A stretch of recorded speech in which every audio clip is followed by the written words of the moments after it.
Om Shruti Smriti Purananam Alayam Karunalayam Namami Bhagavatpadam Shankaram Lokashankaram Asmadgurubhyo Namaha.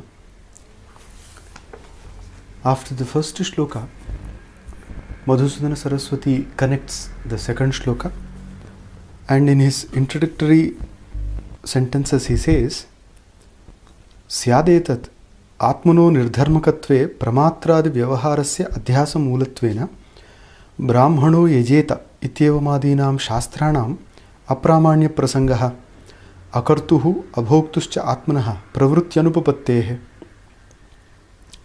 He says, okay, if the soul is considered to be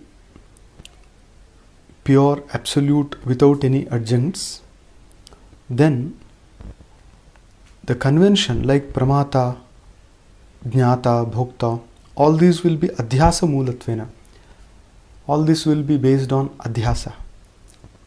Because as such the soul has no properties, no characteristics, no adjuncts. And therefore, whatever are observed in the soul like pramata, bhokta, jnata, so they will be just based on adhyasa. In that case, Brahmano yajeta ityevamadinam shastranam apramanya prasangaha.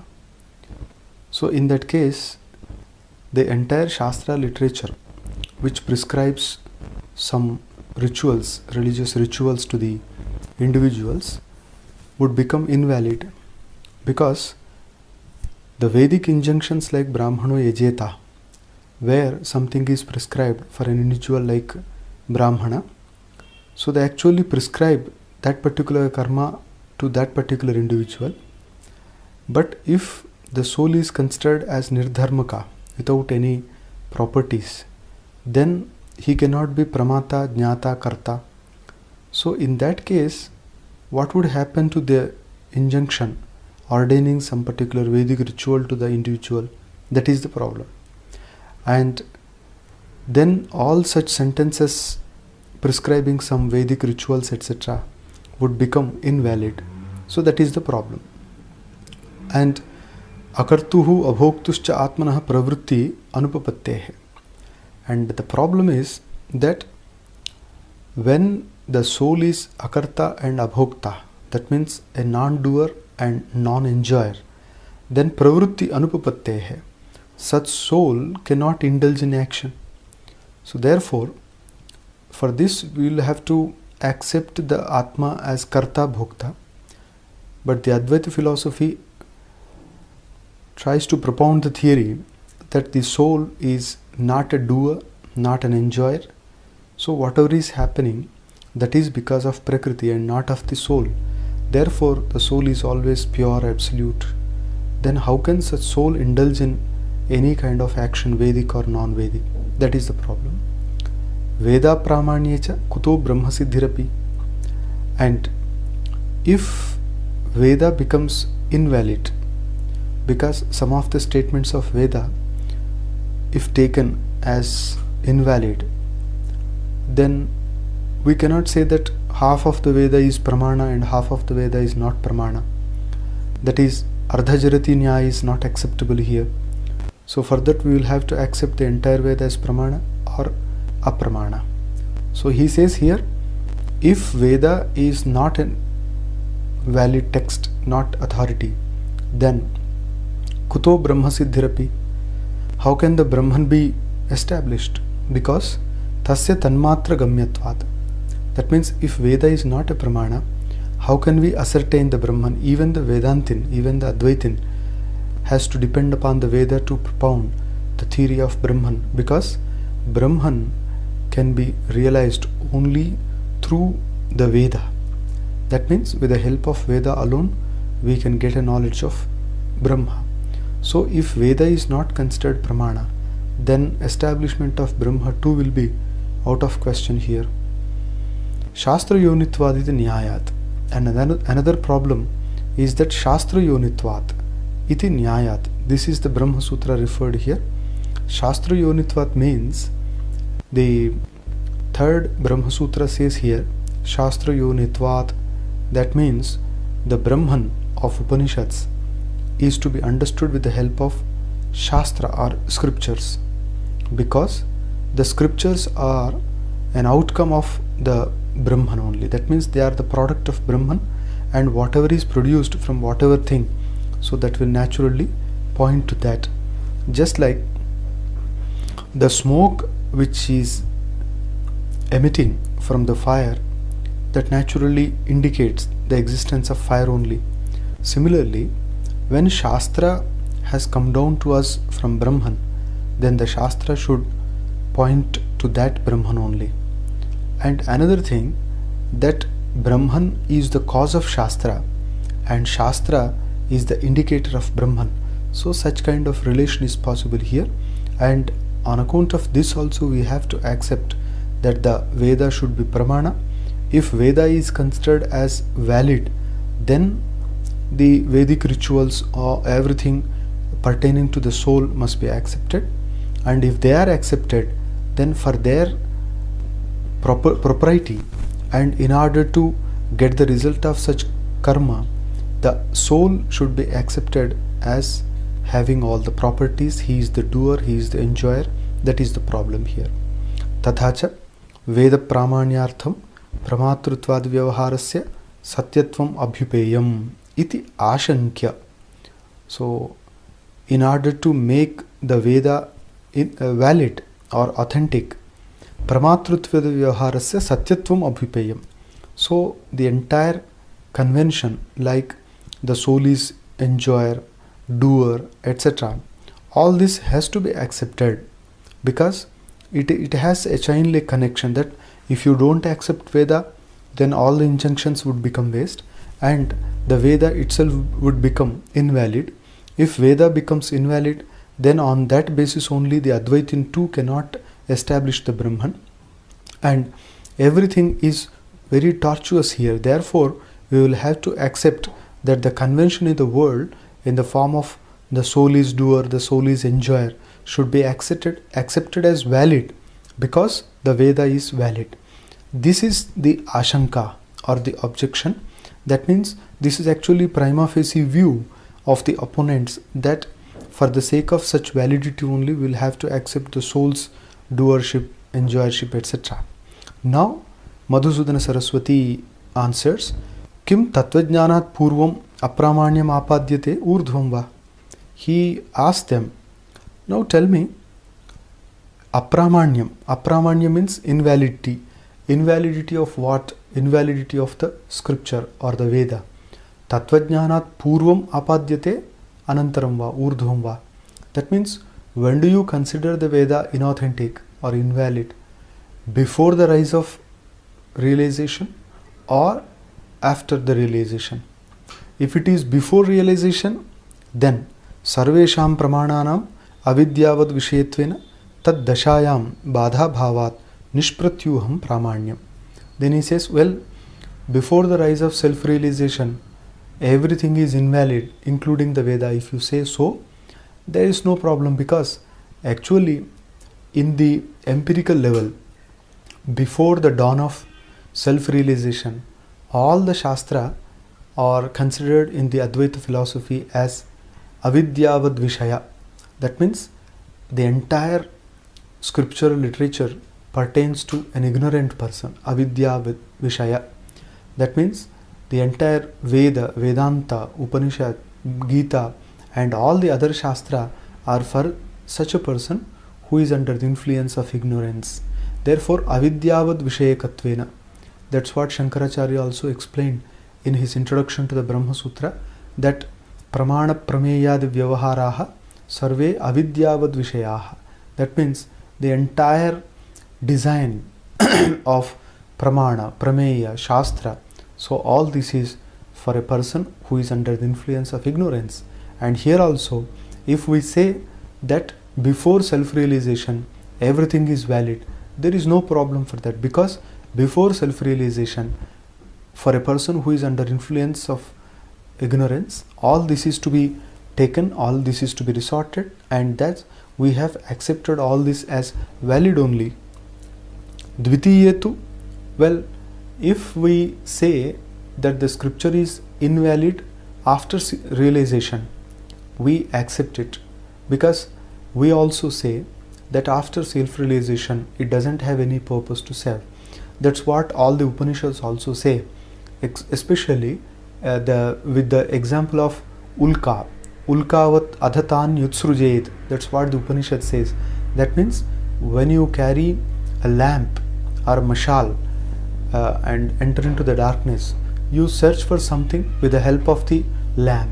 But when you, in the daytime, when you go out with the mashal, there is sunlight and you don't require any mashal separately at the lamp, therefore you throw it away. Similarly here also, when you have got the realization of Brahman, you don't require any other means to that. Like all the Shastra will only help us reach there, and after reaching there we don't require any other Shastra. That's what exactly they say about the Omkara also, that Pranodhanuhu Sharohyatma Brahmatal Lakshamuchyate Apramattena Vedhavyam Sharavat Tanmayo Bhaved. Says the Mundaka Upanishad that the soul is like the arrow and the Omkara is like the bow, and one has to shoot this arrow to the Brahman, making the Brahman as the target. And once the soul leaves the Omkara and it reaches the Brahman, it becomes one with the Brahman, and Pranava, it only helps the soul reach the Brahman. Just like the string of the bow helps the arrow reach the target, and actually the arrow reaches the target, not the bowstring. Similarly here also the Pranava stops there and we become one with the Brahman. This is the idea. Therefore here also he says, after self-realization, if anybody says that the scripture has no value at all, it is acceptable to us, because we also agree that after self-realization no word will be required. Yato vacho nivartante apra apyamanasasaha, says the Taittiriya Upanishad. That means that is the ultimate state, after reaching which all the words, all the senses, they just stop back. That means they don't reach there, they don't get into that state only. That is a kind of experience where there will not be any kind of activity, there will not be any words, any sense operation. Therefore it is quite obvious that at the level of self-realization, the Shastra in the form of the speech remains back.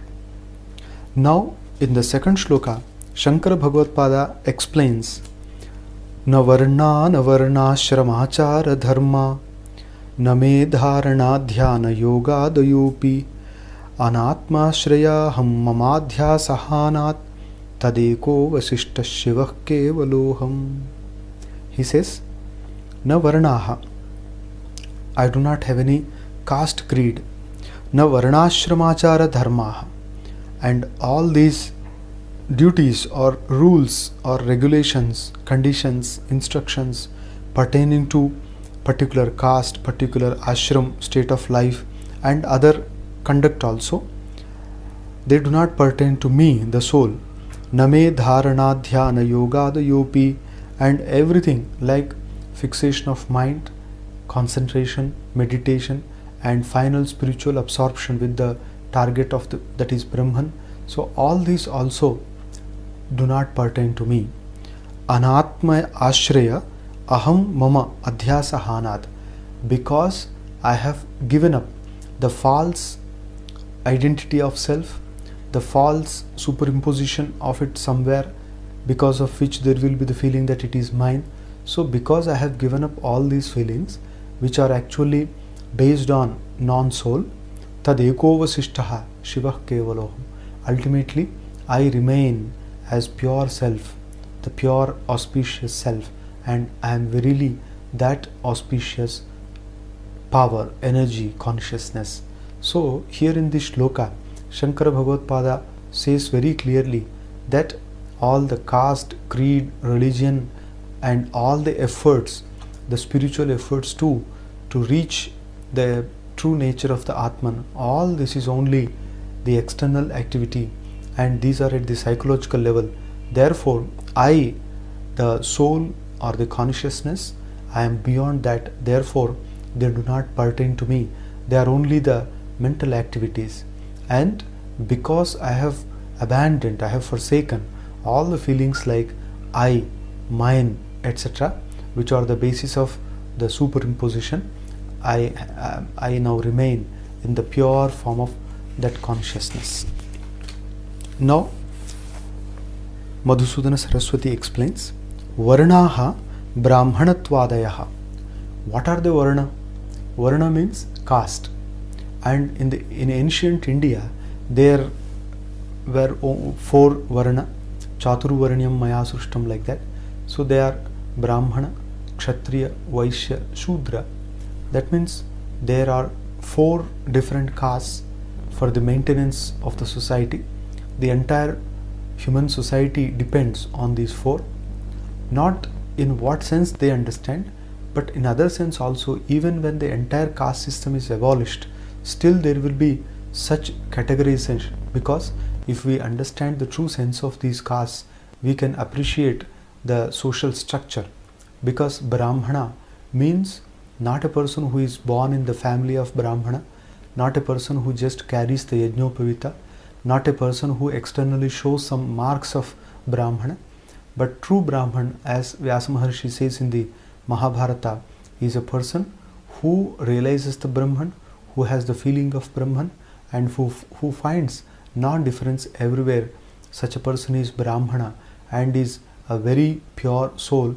He may be born in a outcast or in any different family also. So by tradition, that family may not be Brahmin family, but still, if they have such mental purity, they will be considered Brahmana.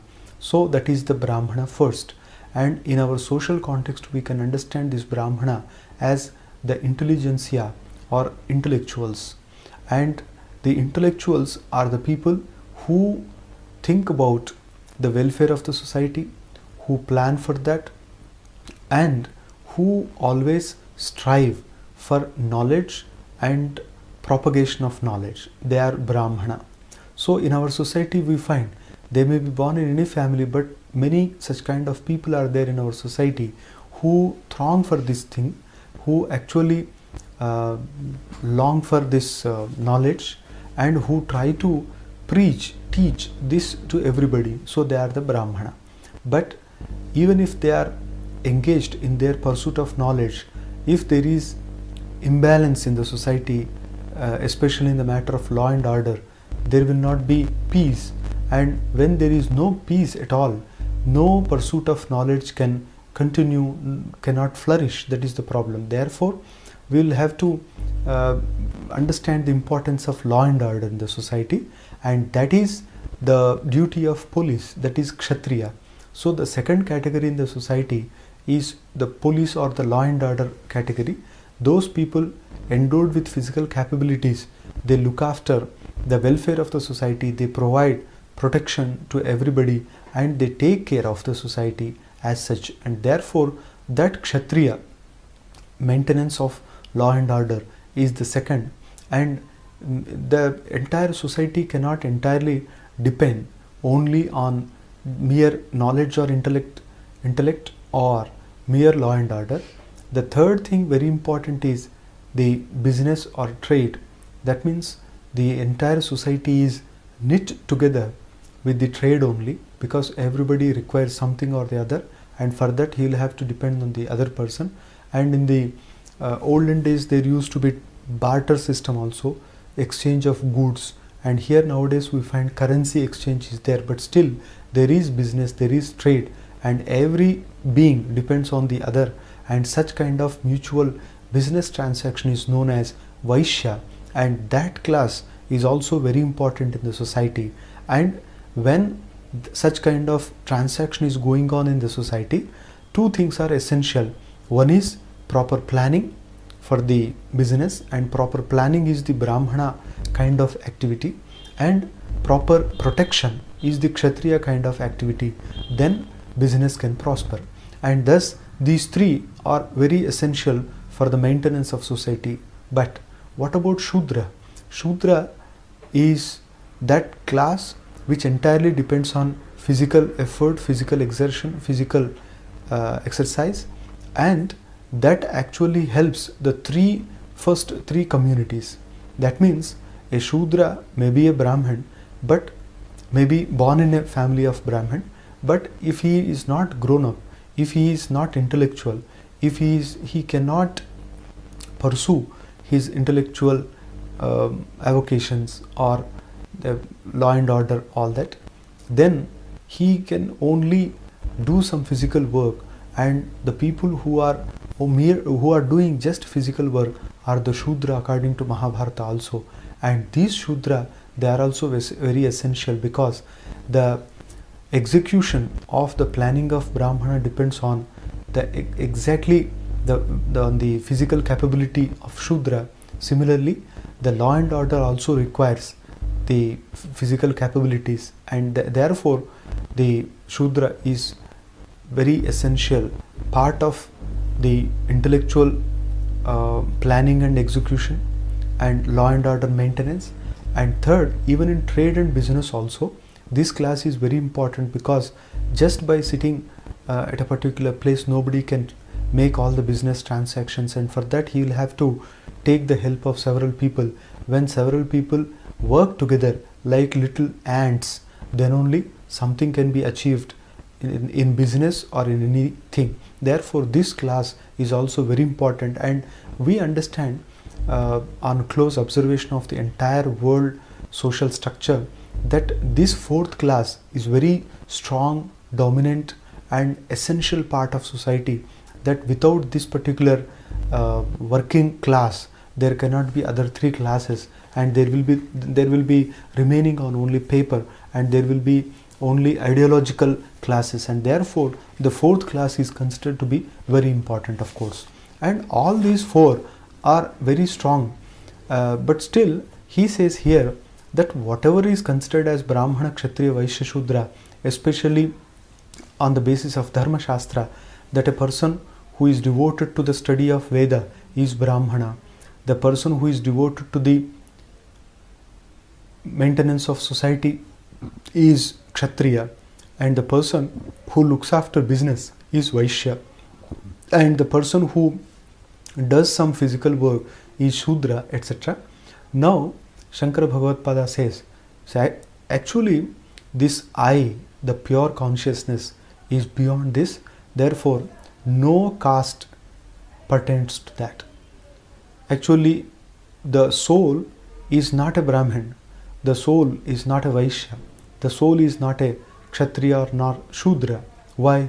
Because these are all depending on the family and other duties also. So when the soul is an energy, and that being energy, no human made classification will apply to them. That is na varnaha. Not only that, na varnashramachara dharmaha. That means for each class, for each community, for each stage of life also, so different duties are prescribed. Thus we find in Manusmriti, Yajnavalkya Smriti and several other Smriti Grantha also, that a Brahman should perform some rituals, and he should always devote himself to the study of the Veda, and all such things are there. And similarly several things are mentioned for Kshatriya, Vaishya, Shudra also.